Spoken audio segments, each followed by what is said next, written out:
अस्सलाम वालेकुम स्टूडेंट्स। अच्छा, आज ये एक कौन सी क्लास है? बीए में एक स्टूडेंट ने लिखा है ओल्ड मैन एंड सी का नावल। तो इसके अंदर हमने ये मिस्टेक्स निकाली हैं कि प्रेजेंट जो टेंस आपने पास्ट में शुरू किया है उसको पास्ट में ही लिखना है। ठीक है, जो गलतियां हैं वो मैंने अलहदा से हाईलाइट करवाई हैं। अब देखें, फॉर एग्ज़ाम्पल ये क्या लिखा है? द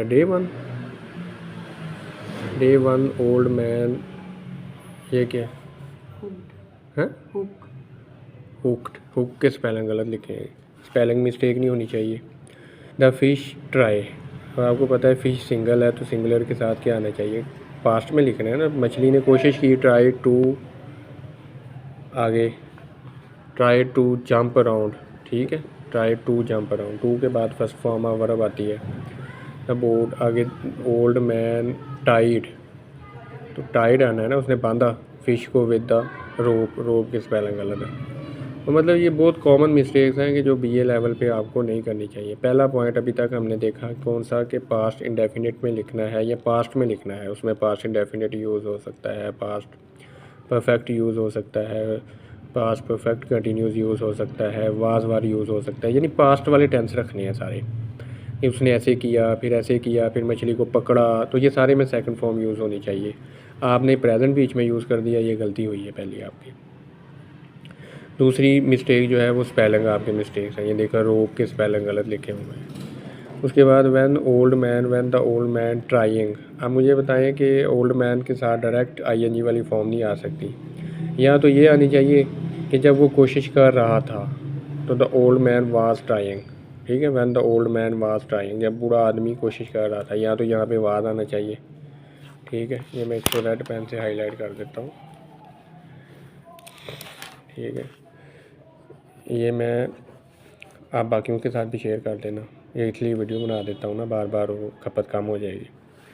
उसके बाद फिश स्टार्टेड, यहाँ पास्ट में आना चाहिए, स्टार्टेड उसने शुरू कर दिया। ठीक है, इसी तरह यहाँ पे देखें, but at last on the second day नहीं आना यहाँ पे। He killed the fish, he killed the fish, उसने मछली को मारा। अब यहाँ देखें ना, ही के साथ ये तो आ ही नहीं सकती फर्स्ट फॉर्म। ही के साथ दो ही ऑप्शन होती हैं, या फिर ISES वाली फॉर्म आती है यहाँ। अब ये में अगर ये गलतियाँ होंगी तो आप खुद सोचें। एंड ट्राई, फिर ट्राई गलत लिखा हुआ है, फिर ट्राइड आना चाहिए। ठीक है, ये मैंने हाईलाइट की हुई है। तो ये एक टेंस अगर प्रेजेंट में है तो प्रेजेंट में लिखना है सारी, या तो कहानी प्रेजेंट में लिखें या सारी कहानी पास्ट में लिखें। वैसे जो कहानियाँ होती हैं वो सारी पास्ट में होती हैं। ठीक है, ऐसा हुआ जो गुजर चुकी होती है ना, कहानी भी इसलिए बनती है वो। ये रीच है, ही के साथ ये नहीं आ सकता। तो ये याद रखना आपने, ही शीट या सिंगुलर नाउन के साथ ऐसी है। ये आपको गलतियाँ ये स्टूडेंट ने खुद ही लिखी हैं। पहली गलती टेंस की फॉर्म मिस्टेक्स, ये गलती थी स्पेलिंग मिस्टेक, ये स्पेलिंग मिस्टेक, ये स्पेलिंग मिस्टेक, ये वाली। तो ये गलतियाँ थी जो कि आपको मैंने बता दी हैं कि यहाँ प्रेजेंट में लिखें सारा टेंस।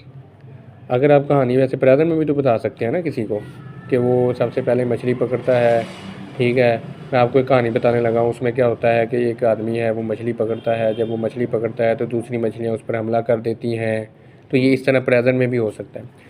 या फिर अगर आप पास्ट में शुरू करते हैं तो फिर पास्ट में आपने सारी कहानी लिखनी है कि एक आदमी ने मछली पकड़ी। ठीक है, फिर वो जब वापसी का सफ़र उसने शुरू किया, फिर उस पास्ट में लिखेंगे तो फिर कौन कौन सी फॉर्म यूज होगी? पास्ट में लिखेंगे तो सिंपल वाज वार यूज़ हो सकता है।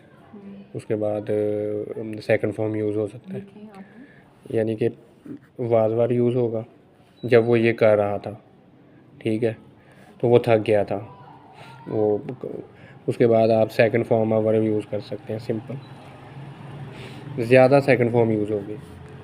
ठीक है, आदमी दूर निकल गया, ही वेंट सो फार, वो यानी कि आगे की तरफ चला गया। He went far in the सी, समंदर में वो उस दूर चला गया।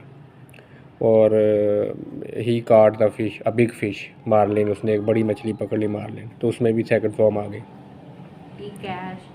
नहीं, कैच नहीं है लफ्ज़, ये आप जो कह रही है ना, CATCH, कैच, ये फर्स्ट फॉर्म है, और एक होती है काट, जी काट, और सेकंड फॉर्म और काट, और थर्ड फॉर्म भी काट।